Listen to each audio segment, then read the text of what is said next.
Bom, acho que podemos começar, dar início, mas Israel, vamos lá. Você está em sintonia com a Biblos Viagem, dessa vez aqui falando sobre lugares especiais de um país muito bonito chamado Turquia. E hoje com o Israel e do Isaião aqui falando sobre coisas muito especiais que nós temos lá. E nós já falamos sobre Laodiceia, a gente falou sobre Hierápolis, falamos por Éfeso, lugares assim muito únicos e especiais. E hoje a gente vai falar um pouquinho sobre Sardes. Como a gente mencionou, essas localidades são mencionadas aí no Apocalipse, no famoso texto último da Bíblia, da literatura apocalíptica, que fala sobre as últimas coisas. E a gente vê capítulo 2 e 3 de Apocalipse. Nós temos no capítulo 3, no começo, uma referência à igreja de Sardes, e aí o pessoal lê, mas essas cartas às igrejas, isso significa uma carta para cada época, isso aí tem algum significado especial. As cartas são igrejas reais, para igrejas que existiam no tempo do Novo Testamento, receber uma mensagem que era pertinente, mensagem pertinente à época, a necessidade que eles estavam tendo de receber uma palavra de orientação da parte de Deus, e aqueles princípios que aparecem lá têm valor para aquele tempo, mas também tem valor para a realidade nossa. Mas vamos lá, já que a gente está falando do mundo greco-romano, falando da realidade do primeiro século, nós vamos então chamar o nosso professor aí oficial de história antiga desse mundo greco-romano, Israel. Vamos lá, o que é que a gente tem sobre essa famosa cidade de Sardes? Uma das cartas do Apocalipse não fica perto da Sardenha, nem é lugar de gente sardenta. Então, que Sardes é essa que a gente tem aí? O que você pode já dar de dica aí para a nossa galera Biblos que está em sintonia com a gente? Vamos lá. Beleza, vamos lá. Então, a Sardes é uma cidade muito legal de se falar, porque ela não é só cidade, né? Ela é capital de reino. Mas para a gente entender, tem algumas coisas legais que a gente vai falar hoje. Tiveram invenções que foram criadas na região de Sardes, coisas totalmente diferentes. E a gente está falando, já é a quarta cidade, né, que a gente está terminando a região da Ásia Menor, da região da Turquia. Então vamos só nos reposicionar em relação ao tempo, né? A gente já falou, se a gente está no começo, período de Abraão, 2.000 anos atrás, 1.700 mais ou menos, 1.600, a gente tem o grande reino dos hititas na região no meio da Turquia, os heteus, né? Então eles vão brigar com os egípcios, eles vão meio que dominar a região central da Turquia no período da Era do Bronze. E quando está acabando mais o final da Era do Bronze, mais ou menos 1200, 1150, vai rolar aquela famosa Era das Trevas. A gente estuda na Grécia, né? Meio que dá ruim. Vem o pessoal do norte, sai quebrando tudo. E é nesse momento que a gente vai ter o reino de Davi, que Israel vai crescer, que Israel vai se estabelecer próximo do ano 1000. Nesse período, todas as grandes civilizações da Ásia Menor, região, né, da Mesopotâmia, região da Grécia, do Egito, vão perder força, vão ser fragilizados. Isso vai ter desdobramentos na economia e na sociedade desses ambientes. Então, no ano 1200, a gente vai ter um reino, não é para confundir, porque tem Lídia, né, em Tiatira, né, tem um reino que o nome do reino é Lídia, tá? Não é a Lídia da Bíblia, é o nome mesmo, ela é dessa região, mas é o nome de um reino. Não me pergunta por quê, o pessoal tinha falta de criatividade, e o nome do reino virou Lídia. Mas esse reino ele vai ser relativamente grande, tá? Ele chega a dominar praticamente metade da Turquia. Você passa tipo uma faca no meio, a parte da esquerda da Turquia, perto do Mar Egeu, basicamente vai ser dominada pelo esse reino da Lídia no auge da sua, enfim, da sua imponência na região. E qual que era a capital desse reino? É Sardes, que é a cidade que a gente está falando. Por isso que é importante, porque vai estar conectada. Então, as outras cidades que nem Pérgamo, a gente lembra, falou sobre Ártemis, sobre aquele templo gigantesco que tinha em Éfeso. Quem construiu o templo? foi o rei da cidade de Sardes, que estava no período, digamos, fortalecendo seu domínio na região de Éfeso. Então, esse é o período de 1200 até os persas chegarem. Aí os persas vão chegar, vão conquistar essa região. É até interessante, porque bem no finalzinho tem uma batalha entre os persas e o reino da Lídia, que teve eclipse durante a batalha, e ficou tudo escuro. Eles pararam a guerra, falou, pausa, vai cada um para o seu canto, espera voltar a luz, e eles voltaram para a pancadaria. Mas, enfim, é muito interessante. A reta final, os persas dominam. Igual quando falta luz no jogo, né? O futebol Exatamente. interrompe, né? Acabou, pausa, todo mundo foi pro lanche. Davi chegou com os queijos lá, o queijo Minas. Mas depois enfim, dominância persa, a região toda da Lídia vai virar uma satrápia, né? Vai estar sujeita a uma província persa, vai ter integração com os persas, enfim, vai ter até uma integração relevante, a gente vai falar sobre a grande estrada, né? Depois desse período de integração um pouco mais estabilizada, essa região vai acabar sendo conquistada pelos gregos, Alexandre o Grande, vai, enfim, fazer. Inclusive, essa região é importante, para ter uma ideia, a famosa guerra dos persas contra os gregos.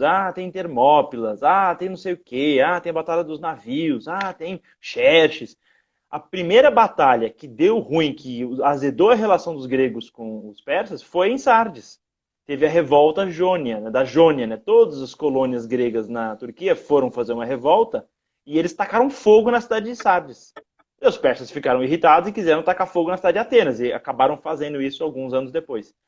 Mas para ver como essa cidade ela é muito bem localizada, bem no meio da região, ela é super estratégica. E depois desse período grego, né, enfim, que os persas são derrotados, Alexandre vem, consolida, heleniza, e opa, eu vou falar para eles só depois disso, mas tem uma construção lá na região de Sardes que é uma representação máxima da helenização. Você consegue ver o que é uma cidade helenizada. Sardes é realmente legal nesse sentido. E depois, enfim, dessa helenização, vai chegar os romanos, que faziam muito bem, enfim, conquista, destruição dos inimigos, esse tipo de coisa, o hobby local deles. E eles vão dominar essa região, vai fazer parte da Ásia Menor, que é mencionada na Bíblia, muda o nome da província. Sardes vai ser região, o procônsul, né, que é tipo o governador da província, vai acabar até ficando em Sardes. E dentro desse contexto vai ter um terremoto. E Jesus estava, eu não sei se ele estava qual era a idade exata dele, se ele tinha 20, 22, mas Jesus era jovem, estava de boa lá em Israel, fazendo as obras lá, trabalhando com o pai dele, e teve um baita de um terremoto e arrebentou a cidade de Sardes, no ano 17. Então o imperador Tibério, né, vai reconstruir essa cidade. Então essa cidade ela é muito relevante, vai participar desses principais momentos, tem algumas inovações, mas antes de eu entrar nos detalhes do que foi inventado lá, da interconectividade, vou passar de volta para você, porque tem coisa que nem eu não entendi dessa cidade que você vai ter que esclarecer para mim. Mas primeiro, vou deixar você fazer a abertura e depois eu faço as perguntas. Pois é, Israel, vamos lá. Olha, Sardes é de fato um lugar, como a gente mencionou, a gente tem as famosas, né? Todo mundo conhece Sardes a partir das 7 igrejas do Apocalipse, das cartas, né? E a gente já mencionou, e nem todas as localidades têm ruínas assim que vale a pena a gente visitar, né? E em Sardes tem, né? A gente já vai entrar nisso, você já levantou, né? Apesar de que aquela região, uma região muito sincrética, você já mencionou o reino da Lídia, dos persas, né? Depois entram os gregos, aí os romanos, os frígios estão ali perto, né? Então você tem uma miscelânea, influência egípcia, né? Então a gente ouve falar, por exemplo, o culto de Cibele lá era um culto de bastante expressão. E olha, Israel, sempre que eu fui para aquela região, eu estava muito curioso, né? Porque a gente mencionou, você falou de Ártemis aí, né? E Ártemis era a grande deusa, né? Aquela questão da deificação do feminino, né? Ligada à fertilidade, uma série de elementos que aparecem desde a deusa. Eu estava me lembrando do Museu de Éfeso lá, que tem coisa que remete até 5000 a.C., né? Com essa adoração do elemento envolvendo a deusa. E eu estava em Éfeso interessado lá procurando, né? Ver o templo da Diana, da Ártemis. Cheguei em Éfeso, não tinha nada. Só uma pretensa coluna para mostrar um templo que tinha 20 metros de altura, né? Aí com 127 colunas. Mas quando eu fui visitar Sardes, meu amigo, o que é aqui? Lá, sim, depois eu vou pedir para você dar os detalhes, né? A gente vai ver o que é a força do paganismo nessa região da Ásia Menor, desse contexto do interior da Anatólia, no primeiro século, que colunas gigantescas, que templo monstruoso.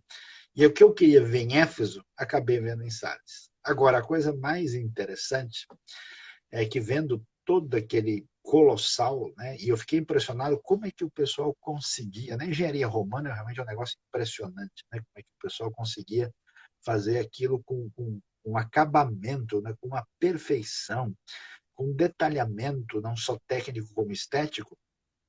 E lá no fundo, bem no finzinho, a gente tem uma construçãozinha pequenininha que tem lá, né? E a gente vai ver que aquilo é o resto que ficou de uma igreja antiga, mas uma igreja posterior, né, que só surge ali depois do quinto século, quando a gente já vê a cristandade estabelecida dentro do império. E eu fiquei vendo aquilo, parei assim um minuto, fiquei olhando, falei, olha o tamanho desse negócio, né? Agora eu vejo o tamanho do BO que Paulo arrumou, né, conversando com o pessoal aí, dizendo que aquilo lá não era deusa, coisa nenhuma, e, ao mesmo tempo, vendo um testemunho absolutamente mínimo daquilo que representou o desenvolvimento da igreja aí nos primeiros séculos, né? Impressionante o que a gente vê lá. Então, a turma está ligada aí com a gente mandando saudações de várias partes, tal, mas vamos lá, o que mais você pode dizer agora, já entrando, né, nesse ambiente aí greco-romano, você já falou de helenização, né? Vamos lá, porque tem coisa da Bíblia para a gente comentar, tem coisa sobre a realidade judaica nessa região. Sardes é um lugar imperdível para alguém conhecer, quem gosta de história, arqueologia e de estudos bíblicos. Não, vamos lá, então. Eu vou dar uma aprofundada agora. Acho que tem dois assuntos que eu acho importante explicar para entender, porque o mundo greco-romano ele vai herdar o que já foi construído, né? E o que aconteceu? Sardes é muito, muito especial, porque duas coisas ocorreram em Sardes. A primeira coisa foi quando deu ruim na economia global, porque os bárbaros estavam invadindo, essa era das trevas.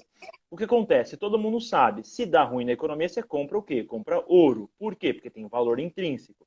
Daí isso é uma curiosidade até legal para quem vai para Israel. Você vai no museu, você vai ver uma coisa chamada um lingote. Então, como funciona comércio na época dos patriarcas, de Abraão? Tem duas formas de você comercializar. A primeira é com peso. Você fala, bom, quanto pesa essa pedra, você vende com base no peso. Daí a gente lembra a história de José e Potifar. Se você mexe na balança, você rouba comercialmente por causa, você tem um negócio de peso. Só que quando avançou um pouco mais os estados, as cidades-estados, eles eram, é o que eu sempre falo, a produção econômica está associada à agricultura. Então, o que é dinheiro? O que é o banco? É o silo, é onde tem o trigo, é onde você tem uma reserva de futuro alimento. Lembra da história de José? Você reserva comida, você tem grana. Daí gente estrangeira vem fazer comércio contigo. Daí eu não vou sair carregando 2 toneladas de trigo. É pesado, não tem caminhão. Então, o que você faz?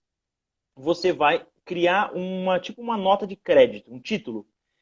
Tesouro direto, praticamente isso. E como que eles representavam isso?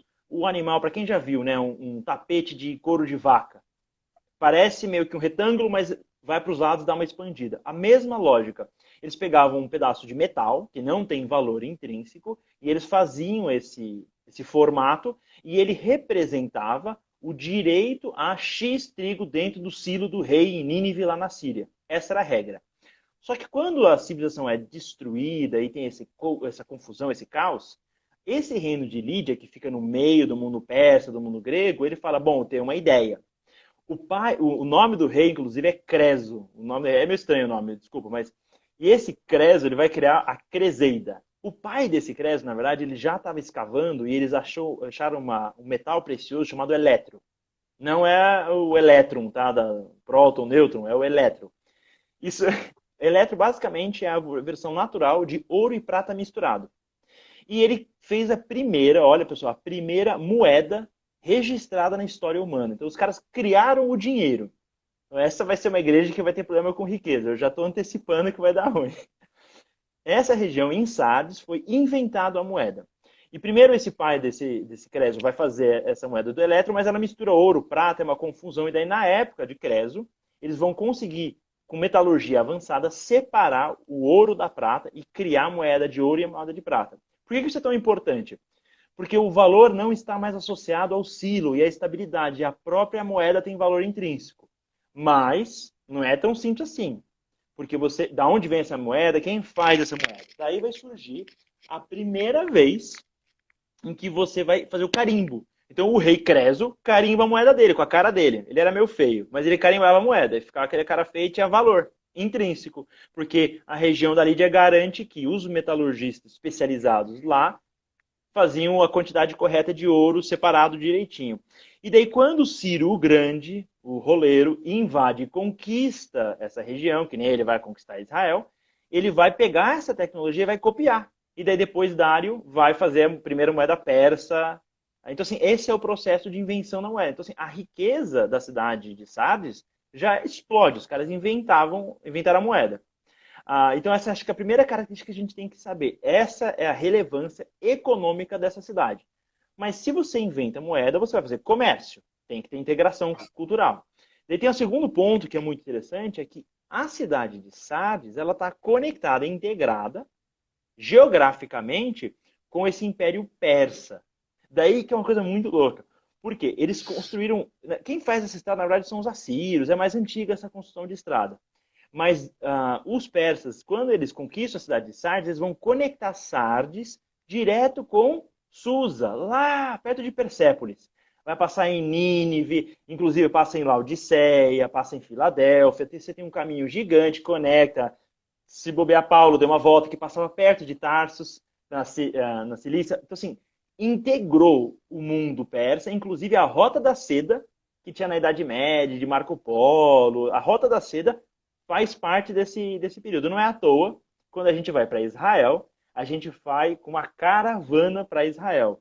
E a palavra caravana é persa, vem de karvan, que é viajante, é peregrino, comerciante. Por isso que tem aquela visão tradicional de um cara no camelo atravessando o deserto, vem exatamente dessa integração da cidade de Sardes com a cidade de Susa. Então, basicamente, uma cidade onde, se tem uma cidade que você pode definir que representa riqueza, opulência e importância, vai ser a cidade de Sardes. Isso vai refletir na arqueologia e na arquitetura. Então, você falou do templo, né, de Artemis. O templo de Éfeso era gigantesco, maior do mundo, é sete maravilhas do mundo, e quem fez foi o mesmo Creso que fez a moeda. Mas, em Sardes tem um templo que é um pouco menor, mas não é muito menor, é um pouco, só que está mais bem preservado. Então, esse templo, você consegue ver muito mais. Então, lógico, é legal passar em Éfeso para você falar que era o maior do mundo, que sobrou 3 pedras. E daí vai para Sardes e vê um mais bem arrumadinho, tá? Mas, enfim, então, esse é o contexto de riqueza e de relevância. Então, quando a gente entra no mundo greco-romano, eles estão herdando toda essa opulência, essa interconectividade, essa riqueza. Isso vai acabar influenciando até a igreja, né? Enfim, mas esse acho que é o panorama geral. Inclusive, eu quero te fazer uma pergunta, pai. Aproveitando que você vai. Eu tenho uns amigos, eu estava dando uma volta na Espanha e eu ouvi falar que os espanhóis lá chamam porque o judeu o espanhol era judeu sefaradita. Mas estava pesquisando e eu vi que a Sardes é chamada de esfarada também. Eu estou confuso. Tinha muito judeu aí? Tem alguma conexão? Porque eu sei que o Askenazita é lá do norte, é mais perto dos eslavos, da região da Sicília. Eu sei que o Mizrahi é Egito. Mas de onde vem esses separados? Isso é muito complexo, é hebraico, eu já desisto e eu passo para você.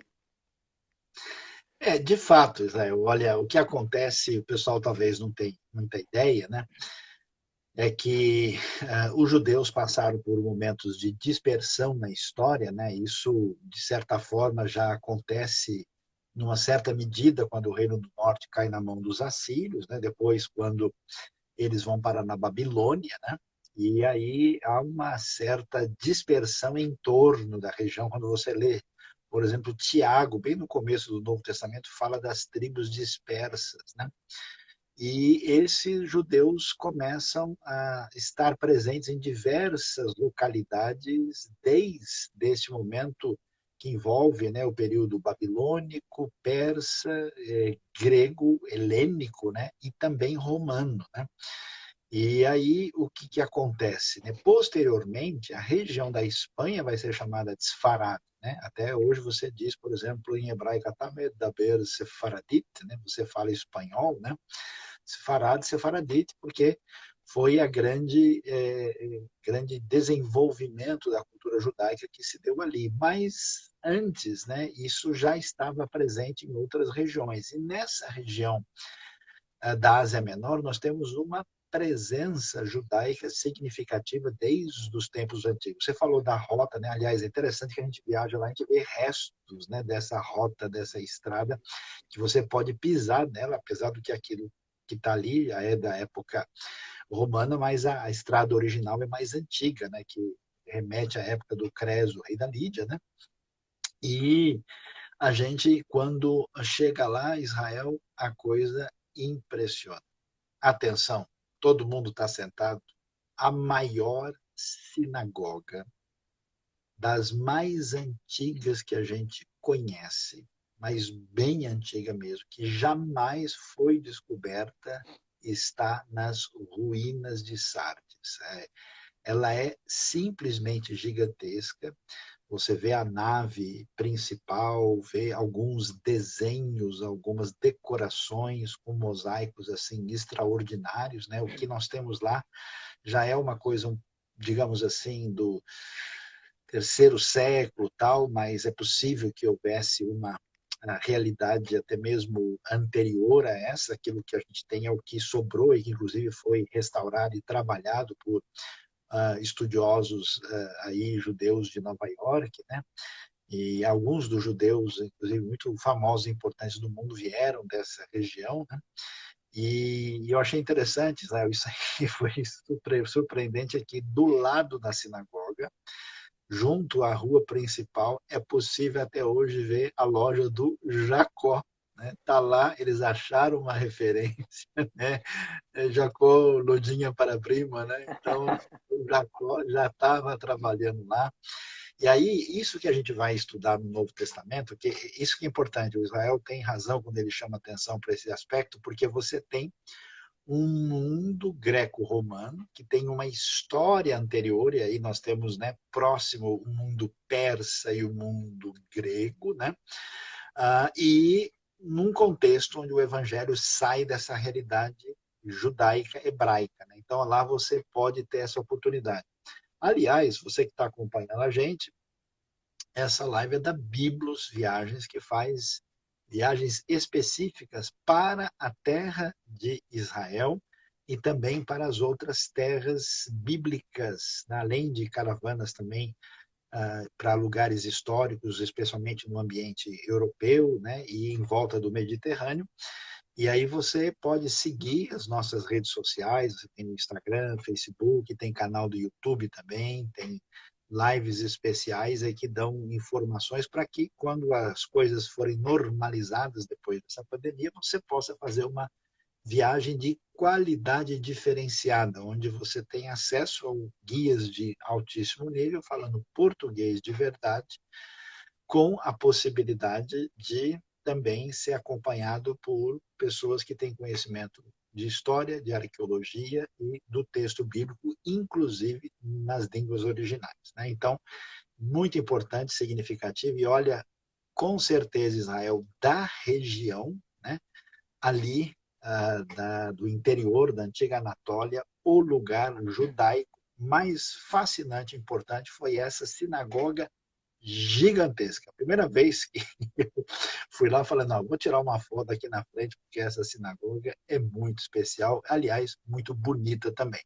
O pessoal está pedindo indicação de livros, a gente vai encaminhar aí. Aliás, está tendo um curso, né, que o Israel, o Saião, está dando aí na IBNU, ainda dá para você assistir aulas, inclusive lá tem uma bibliografia detalhada do mundo greco-romano, você pode acompanhar isso no canal da IBNU, Igreja Batista Nações Unidas, onde está sendo possível aí essa possibilidade. Né? Vamos lá, Israel. que mais a gente pode aí, você deixou o pessoal curioso aí sobre a questão helênica, né? O que a gente tem lá para ver? Aliás, o pessoal está falando do pequeno templo cristão aí, o que a gente pode falar para a turma que está ligada na live da Biblos aqui? Vamos lá. Então, vamos lá, eu estou vendo as perguntas. Teve uma pessoa que me perguntou aí qual ano foi inventada a moeda. Até uma coisa importante a gente lembrar, tá? Esse registro é o que foi descoberto até hoje. Então, é acreditado ali de a criação. E é especificamente da moeda de ouro e da moeda de prata. Então, essa acabou impactando Roma, todo mundo acabou usando esse modelo, né? A ideia da moeda de ouro, moeda de prata, o valor intrínseco, vai começar com o Creso, que é no ano 560 antes de Cristo. Só que o pai dele, no ano 600 e pouco, já estava fazendo moeda com aquele eletro. Só que o problema é que era misturado de ouro. É tipo ouro branco, é ouro com prata, tudo misturado. Então não dava a diferenciar, então acabou não tendo valor. Mas a gente está falando em mais ou menos no ano 550 antes de Cristo, é o período que teve início efetivamente essas moedas dentro da região da Lídia, né? Em relação, foi muito legal que você falou da região dessa sinagoga, né? Porque tem um complexo que dá para visitar em Sardes, que acho que é a principal, digamos, representação do que seria a cultura helênica. E uma forma da gente entender esse assunto é quando a gente vai, por exemplo, vai ler o livro de Gálatas, você tem aquela confusão, né? De, é circuncidado, não é circuncidado. E eu, quando eu era mais novo, eu estava lendo a Bíblia, eu falava, caramba, como que ele sabe que o cara é circuncidado? Eu não sei quem é circuncidado e quem não é. Então, assim, esse pessoal era meio estranho. E daí foi que eu descobri que tinha um comportamento comum no mundo helênico, que a galera curtia fazer esporte sem usar muita roupa, para não prejudicar a aerodinâmica, né? Então a galera fazia uma coisa um pouco mais natural. E isso, o nome desse lugar é ginásio, que é o gimnásio. A pessoa literalmente você faz a atividade física sem utilizar roupa. Então, esse ginásio vai ter um complexo gigantesco em Sardes. Então, inclusive, quando você vê a cidade de Sardes, uma imagem, a primeira coisa que você vai ver vai ser uma construção gigante. E essa é o ginásio de Sardes. Na verdade, era um complexo, porque o ginásio ele não era só uma academia, onde o cara ia lá, malhava e voltava para casa. O ginásio ele é basicamente o centro de interação social da classe, digamos, dos comerciantes, dos homens, dos filósofos. Era o lugar para estar. Então, o que era a pegada? Você tem uma estrutura gigante do ginásio, onde você tem lugar para você fazer atividade ao ar livre, mas se tem lugar para fazer atividade, tem que ter banho. Então, sempre conectado ao ginásio vai ter os banhos. Tem uma estrutura gigantesca de banhos. E se tem o ginásio, os banhos, vai ter que ter espaço para conversar, para discutir. Então, vai ter sempre uma estrutura de leitura, de discussão associada. Normalmente, você vai ter uma livraria, que era tipo uma biblioteca, vai ter uma estrutura. E você não vai fazer atividade física e voltar para casa sem levar um presentinho para a esposa. Então você vai na loja do Jacozinho e compra o presentinho. Então você tem o comércio na frente. Então era um complexo gigantesco, integrado, super interessante de visitar. E dá para ver essa vida cívica grega, helênica, que acaba influenciando os judeus, influencia até Israel.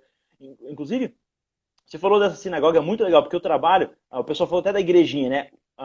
Para entender, né, a diferença entre a sinagoga e a igreja, qual que é a diferença? No começo, lembra, a gente falou na última live sobre o Antíoco III, que ele colocou umas 2.000 famílias dentro dessa região da Ásia Menor, que eram judaicas, que vieram da Babilônia.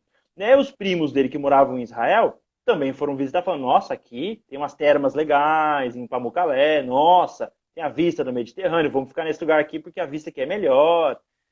Então, teve uma baita imigração e colonização. A presença judaica no meio da Ásia Menor era gigantesca. E, particularmente na cidade de Sardes, era imensa. E fizeram... Porque a gente sabe, no Antigo Testamento tem, né, os estrangeiros na terra de Israel. Em grego, se chama isso de prosélito. É o estrangeiro que está meio que se adaptando à fé judaica. Só que dentro do ambiente de Sardes, você vai ter a figura do temente a Deus. Como que é mesmo em grego, pai? Esqueci como é em grego. Temente a Deus. Você que mais sabe que eu, você pode depois me pedir. Mas essa figura do temente a Deus é figura da presença da sinagoga. Então essa sinagoga ela era muito perto da questão do ginásio. Inclusive, compartilha estrutura, os mosaicos, tal, compartilha estrutura de engenharia, ela é conectada. Então é muito, muito interessante essa integração. Ou seja, significa que antes das viagens missionárias de Paulo, já tinha uma presença gigantesca, particularmente em Sardes, de não-judeus que já estavam impactados pela cultura judaica e já estavam frequentando essa sinagoga. Já vi umas perguntas aí perguntando se o que é sinagoga, daí eu vou deixar para você responder. Porque tudo que é sacerdotal tem que ir para o ungido do Senhor. Eu só posso falar sobre guerras e história.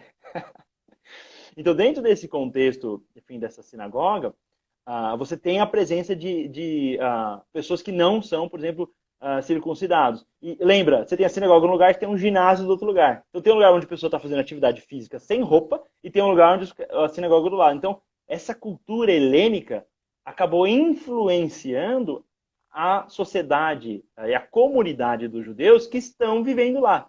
Então, se você junta sinagoga com judeu, com não judeu, com ginásio, vai dar ruim e os caras vão começar a discutir quem está ou não está circuncidado. Então enfim, deu ruim. Mas o pessoal perguntou, eu vou passar de volta para você, porque que história é essa? Sinagoga é templo? Não é templo? É mesquita? É igreja? Tem cruz? Não tem? O que é sinagoga? Então, isso é importante para a gente entender, né? Geralmente as pessoas fazem uma ligação da sinagoga como se ela fosse praticamente o que é uma igreja hoje, né? É importante entender que na mentalidade judaica, vamos dizer, original, né? Nós temos um único lugar de templo, é o Templo de Jerusalém. É o templo que inicialmente é construído por Salomão, né, conforme 1 Reis, capítulo 6, verso 1, no ano 966 a.C. Aí esse templo acaba, né, sendo destruído pelos babilônios, né, e é reconstruído, né, depois em 516, ele é destruído em 586, aí quando os judeus voltam da Babilônia já no período persa, né, esse templo é reconstruído e aí apesar de limitações, bem pequeno, e ele só vai ser ampliado e ter uma reforma geral na época de Herodes o Grande no Novo Testamento. E a lei dizia que 3 vezes por ano os judeus deveriam ir ao templo, né? E isso acontecia na Páscoa, no Pentecoste e na festa de Tabernáculos, né? E, portanto, o que acontece? A sinagoga não tem a mesma função. A sinagoga é o local de encontro da comunidade. É uma entidade que se desenvolveu, especialmente em função da dispersão do povo, né? Quando eles tinham a oportunidade de se reunir como comunidade, tanto na terra de Israel, é que você tem sinagogas que foram encontradas em Massada, na Galileia, né? Falamos sobre recentemente aí numa live nossa a sinagoga de Magdala, né? Mas ela era o lugar do encontro da comunidade, também tinha escola, exercia outras funções, e como os judeus têm, não exatamente, a questão não é tanto o espaço, mas o momento sagrado, que é o Shabat, aí o pessoal se reúne para fazer a reunião de leitura da Torá e de explicação do Shabat. Nesse sentido, sim. Aí a maneira como se fazia essa reunião de especial do Shabat a partir da tradição farisaica, que se desenvolveu depois na tradição rabínica, isso sim, vamos dizer, teve uma influência no cristianismo primitivo e chegou com força na retomada, vamos dizer, da tradição da reforma, né? Porque a ideia é que no momento em que você vai buscar a Deus, você faz o que? Abre a escritura sagrada, lê e explica essa escritura. Você vai ver que Jesus faz isso quando entra na sinagoga, por exemplo, lá em Nazaré, né? Quando ele vai mencionar Isaías capítulo 61, e aí você vai ver esse desenvolvimento. Mas, assim, no Novo Testamento, a ideia também vai se passar que você não tem, na verdade, na figura da igreja, assim, reunida num lugar a ideia de templo. Aí você tem um deslocamento dizendo que nós somos pedras vivas, né? Então nós somos a igreja no sentido das pessoas nos quais, a comunidade nos quais o Espírito habita, né? Então é importante. Aí a sinagoga, então, é esse centro mais amplo, porque também na cabeça judaica não tem essa separação de secular e sagrado, né? Você tem o encontro da comunidade e envolve todos os aspectos. Então, sinagoga não é templo. E um dos exemplos mais extraordinários mesmo de ver o que é isso, né? Apesar de estar do lado do espaço grego ali, ou greco-romano, né? A gente vê a realidade do que ela significava, né? No contexto judaico, no caso dessa época, né? Mas, Israel, vamos lá. O que mais você tem de elemento histórico importante, talvez aí mais para a época romana? Porque você falou do terremoto do ano 17, então parece que não é uma cidade tão influente, importante exatamente no período do Novo Testamento, né? Tanto é que Paulo não visita Sardes, né? Que mais você pode trazer aí, talvez, do contexto romano? Eu fiquei impressionado quando eu visitei a área lá, né? Que eu vi o nome lá, César Augusto Divino, né? Nomes, assim, realmente evocando esse poder romano impressionante, né? E aí a gente vai depois, na sequência, começar a falar um pouquinho aí do Apocalipse, que está envolvido com a história de Sardes, né? Não, vamos lá então. Dentro do contexto romano, Sardes é sim bastante importante em um aspecto. Se a gente for pensar, digamos, zona de influência, tem três principais cidades. A gente falou sobre as outras, né? A gente falou sobre Éfeso, mas você tinha Pérgamo, a gente falou na última live.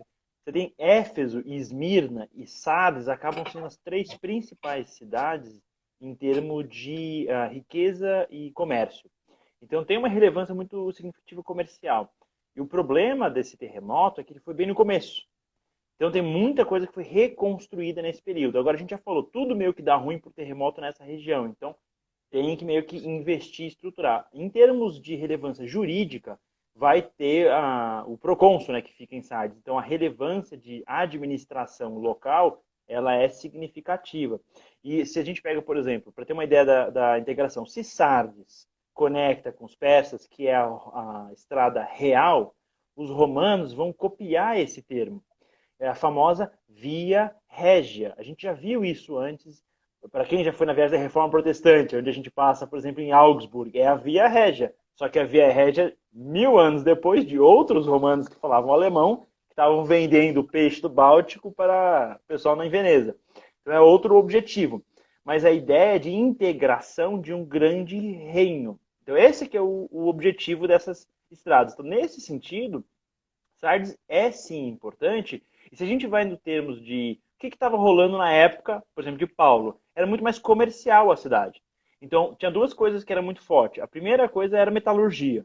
A gente sabe disso, os caras basicamente separaram o ouro da prata. Mas uma segunda coisa é que integrava as rotas de produção de algodão. E daí tinha uma economia muito forte de corantes. Então, a principal indústria de Sardes, na época de Paulo, era basicamente trabalhar com tecido e com corante. Não é à toa que tem, aquela figura que você tem do Aladim voando com aquele tapete. Esse tipo de tapete, que não voava, no caso, os tapetes deles vinham sem motor, mas era muito produzido na região de Sardes, na época de Roma.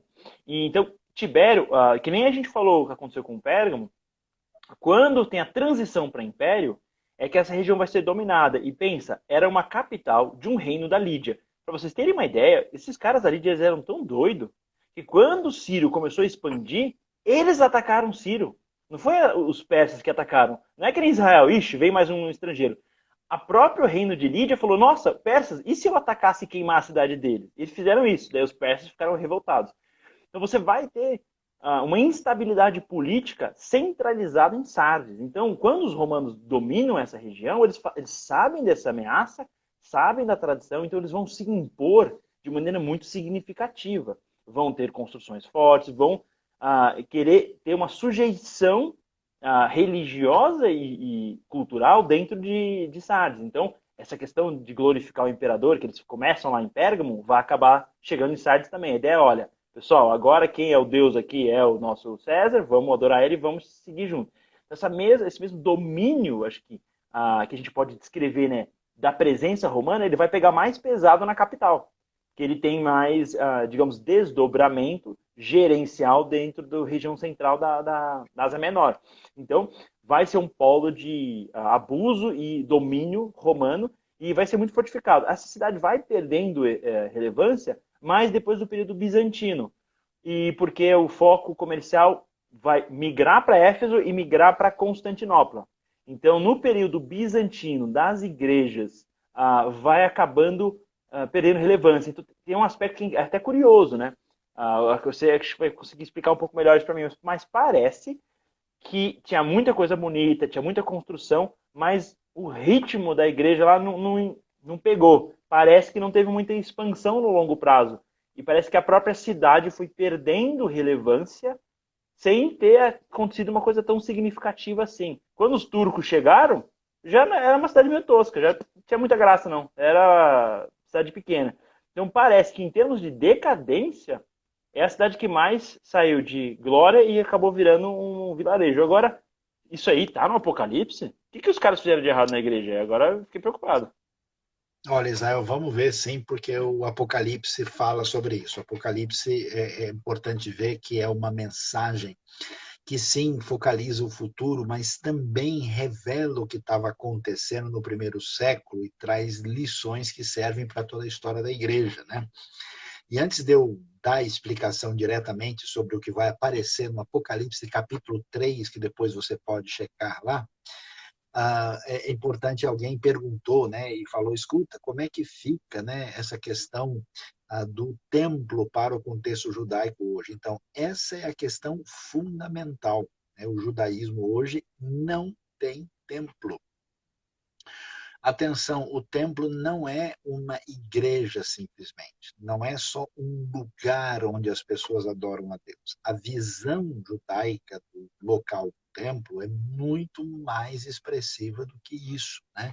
Hoje mesmo no meu Instagram eu postei, né, uma foto do lugar interno do Domo da Rocha, onde está a grande chamada rocha de fundação, segundo a tradição judaica, da própria criação. É o lugar mais disputado do monoteísmo, né, porque é o templo onde Jesus esteve, o templo que foi construído por Salomão e onde depois os muçulmanos também construíram aquele lugar famoso em Jerusalém, que nós temos lá o famoso Domo da Rocha, aquele dourado que é reconhecido, né, na foto panorâmica de Jerusalém. Então, ali é considerado um lugar onde descansa a presença divina. O que a tradição judaica vai dizer? Ela vai dizer o seguinte, que o juízo de Deus caiu sobre Israel, o templo foi destruído uma vez pelos babilônios, depois pelos romanos, no mesmo dia do calendário hebraico, no dia Tisha B'Av, 9 de Av, e que só quando chegar a era da restauração, a Geulah, é que vai haver uma restauração e reconstrução do templo. Então, os judeus mais religiosos, e de modo geral, o judaísmo entende que o templo vai voltar a existir, e nesse sentido, não existe um outro templo. A restauração do templo significa um momento, vamos dizer, de restauração escatológica da parte de Deus. Por isso que você vai ver até algumas coisas de Jesus, quando ele fala, né, do templo ser destruído, de ter uma coisa chamada sacrilégio terrível, abominação no lugar sagrado, né? Então aí você entende esse cenário, e o judeu religioso se veste de preto, eles quando casam pisam no copo, porque tudo isso está relacionado com a importância do templo. E por que o templo é tão importante? Porque o objetivo é guardar as leis de Deus, e muitas dessas leis são litúrgicas, e não podem ser feitas sem a existência do templo. Não é possível que Deus seja adorado nos detalhes sem o templo. E a restauração desse templo significa o cumprimento dos mitzvot divinos, por isso ele é tão importante. Agora, entrando em Sardes, agora com dessa comunidade, né, Israel falou aí dos fobeuntes, né, desses tementes a Deus, que na verdade é um sujeito que quer o Deus de Israel, mas não quer o legalismo que tem origem farisaica, se aproximam, essa igreja cresce, ela se torna cada vez mais predominantemente gentílica, e agora, na época de João, nós temos muitas dessas comunidades gentias e Sardes é uma que não recebe tanta atenção assim. São poucos textos. Apocalipse 3, verso 1 até o verso 6, o que nós vemos lá? A igreja de Sardes apresenta uma descrição em que ela tem poucos fiéis, é limitado, né? Nós não temos uma palavra muito positiva. Ela é vista preponderantemente como uma igreja que acaba sendo questionada porque ela é vista como uma igreja quase morta. E existe uma diretriz, uma palavra para essa igreja que ela deve arrepender-se, e a expressão bíblica que é apresentada é que ela deve fortalecer o que está para morrer, né? Você vê então que a igreja está fragilizada, está ruim, e como a gente disse, lembra? Se você quiser entender o Apocalipse, o pano de fundo principal aparece no livro de Gênesis e Êxodo. E aí, quando você tem uma promessa, como acontece na estrutura literária dessas cartas, né? A estrutura literária que vai falar sobre o vencedor, o que é prometido? Que ele será vestido de branco, né? Uma referência que já é comum no Apocalipse, que mostra essa redenção associada à pureza. Ele receberá honra, e aí é uma coisa interessante, o seu nome não será apagado. Né? Lembra aquela ideia de escrever o nome no livro da vida? Né? Essa ideia aparece lá no livro de Êxodo. O nome tem a ver com a identidade, com o que a pessoa é preservado. Então, Sardes recebe uma reprimenda como uma igreja em que as coisas não estão caminhando muito bem, e por isso ela chama atenção, é chamada atenção, e se refere a um problema que você vai ver em muitas igrejas através da história e serve de advertência para nós também. Agora, Israel, nós não vamos ter tanto tempo assim. O tempo voa, né? Rapidamente. Aí eu acho que para cair a nossa conexão, nós devemos ter aí talvez uns 8, 9 minutos. Né? Então, faz aí os seus desfechos, até porque, avisando já para o pessoal, que na semana que vem a gente já vai começar aí a pegar um caminho meio diferente, né? A gente vamos aí terminando a Turquia, já a gente vai começar a entrar nos caminhos da Grécia, não é isso mesmo, Zé? A gente já vai fazer essa transição, vamos alinhar com o pessoal. Mas vamos lá, apresente aí as suas últimas encaminhamentos aí para a turma, das coisas importantes para serem destacadas. Beleza. A próxima semana já começa em grego, então. Vai ser um negócio mais complexo, todo mundo usando roupa grega. Não, mas beleza, a gente está na reta final. Acho que para fechar em relação ao conteúdo, né? O que é bom lembrar, né? Sardes vai ser lembrado na história, basicamente como uma cidade que, além de criar a moeda e ser a principal integração comercial, caravanística, né? De comércio, enfim, dentro do mundo antigo, ela é icônica nesse sentido. Então, ela representa tanto a criação do comércio, quanto depois a decadência do comércio e a decadência da cidade no contexto então, da Bíblia. Então, acho que é interessante aquela coisa, nossa, tem muita imagem, por fora está bem acabado, é bonito, é bem elaborado, muito bem feito, mas por dentro tem graça. Então, realmente, é uma coisa que me faz pensar. O que eu acho legal de visitar Sardes é ver a imponência de uma cidade, ver que ela foi relevante em períodos variados e que tinha tudo para dar certo. Então, assim, se tem um lugar que é para ser rico, é um lugar que inventou dinheiro. E, em tese, a localização, tem poucos lugares tão bem localizados no mundo. Porque Israel é bem localizado. Se você quiser atravessar o mundo, Israel é muito bem localizado. Muito mais bem localizado, por exemplo, do que o Acre. O Acre é um pouco mais longe. Então você tem regiões, a Mongólia fica um pouco isolada, tem regiões que são meio fora da conexão. Sardes literalmente é um dos pontos mais relevantes da Estrada Real, que até hoje vira referência. Pessoal, quando você estuda, por exemplo, ciência, ou pega o Renascimento na Europa, você vai fazer pessoas que querem Freud. O cara fala, não, isso aqui é uma estrada real. Ele quer dizer que é uma conexão direta. Ou um matemático na Alemanha fala, não, não, pessoal, não tem uma estrada real para matemática. Tem que estudar, tem que sentar, ler e decorar. Então, acaba sendo um sinônimo com conexão imediata. Digamos, o ancestral do correio, a referência máxima do que é eficiente. Então, nesse sentido, a representação de Sardes é tudo para dar certo. É mais bem localizado, é difícil. Tem tudo para dar certo. Os caras inventam o dinheiro. E quando Roma chega, o pessoal fala, agora vamos construir coisa mega bem elaborada para o pessoal da região valorizar a gente. Então, em tese, não está faltando nada, só faltou vontade, né? Eu acho muito interessante essa característica, né, enfim, da igreja, da cidade, porque ela integra com o ambiente cultural. E é bizarro que você vai pegar a história, você basicamente passa o período romano e a relevância some, parece algodão doce, tipo, some, perde relevância, desaparece. Então a cidade simplesmente não tem nenhum grande fator, não tem, assoreou o rio, teve um terremoto, tudo quebrou.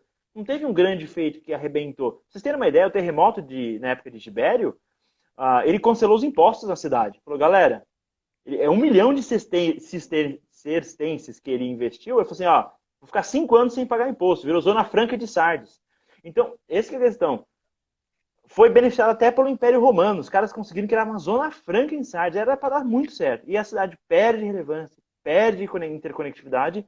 Então, os turcos nem tinham nada para derrubar. Já não tinha mais nem graça a cidade. Então, eu acho isso muito legal, de relevância antiga para uma, digamos, irrelevância mais na reta final. Mas, já que a gente não tem aqui uma estrada real para conversar, eu vou encerrar a minha fala por hoje. Eu vou te passar de volta porque tem acho que 3 minutos. Então, Israel, olha, aqui a gente quer mandar um abraço para todo mundo e eu vou fazer a seguinte proposta para a semana que vem. Eu estou meio preocupado porque o pessoal parece que às vezes não entende muito bem, né? Você fala sobre turco, aí o pessoal já mistura turco com árabe, aí começa a falar sobre bizantino. Quando eu tive com um grupo na Turquia, teve gente me perguntando, escuta, mas por que aqui tinha tanta igreja cristã e agora não tem mais? O pessoal perdeu a fé? O que aconteceu? Eles se esfriaram, foram nas igrejas do Apocalipse que não ouviram, né? E aí, por isso, a fé esfriou. Então, Israel, vou fazer um desafio diferente para você. Quero ver se você vai realmente. Vamos fazer o seguinte: semana que vem vamos falar sobre bizantinos e otomanos. O que foi que aconteceu? Boa ideia. Porque o pessoal às vezes não faz diferença muito bem o que é um turco, o que é o Império Otomano. Alguém achou que o otomano era corintiano, que era um mano falando com o otomano, mas não é, o assunto é outro, não mistura, né? E então vocês fiquem ligados, a live vai ficar gravada, mas olha, siga e curta tudo que é da Bíblia, do professor Saião. A gente vai estar aqui em sintonia na sexta-feira que vem, que ainda é outubro, tá? A gente vai ter essa oportunidade de entender um pouquinho, né, o que acontece em Manzikert, quem são os seljúcidas e os otomanos, de onde vem esse pessoal, que coisas especiais nós temos na Turquia. Então, muito obrigado, muito boa noite a todos. E depois, aí sim, a gente vai entrar forte na Grécia aí, meu amigo. Vai ser grego para todo mundo, tá bom? Então, boa noite para todo mundo. Teşekkürler, Guilé, Guilé. E que Deus abençoe e ficamos em sintonia. Valeu, Israel. Boa noite também. Um Valeu. abraço Boa aí. noite, pessoal. Até Abração. mais.